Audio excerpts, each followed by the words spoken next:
Alright guys, pork chop here. Let's see what my hours are at. 2:87. I just changed the oil for like the 5th time.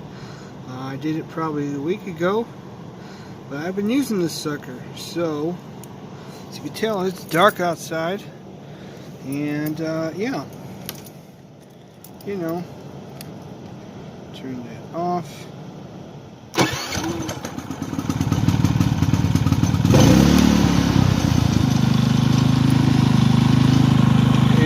Running pretty good. 287, there we go. People were like, oh, it's loud. It's not loud. I have a 68,000 BTU refrigerator that's diesel powered right behind where I keep this sucker. So, anywho, just checking in. Running pretty good, as you can see.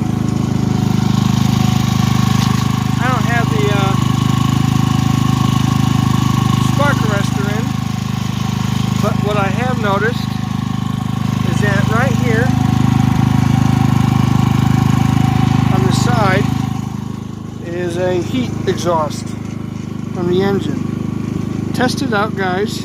If you remove the oil filter oil change door while it's running and you hold it your hand behind it, you will feel more heat coming out. So that's one thing I've learned. Maybe I didn't remember that on my other model, the one that was over 2,000 hours. But if so, maybe they updated the design.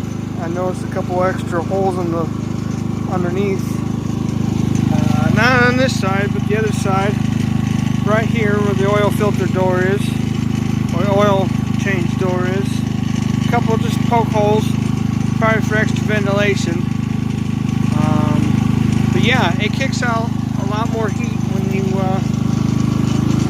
have that vent open, or that door. You know, I've been thinking about buying an extra door and then carving out hole or something, just covering out a big square on the front part. That way it's just got a foam filter with all that airflow in. Let it run better.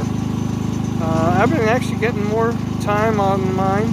It's been about, I get about 8 hours almost, and it's surprisingly, it's more fuel efficient than I remember. I did just dump some sea foam into the tank when I filled it, but that thing's pretty much to the brim. Anywho, this video is going to go 2 ways. Either part of a DIY APU for our truck, and then more about the Predator.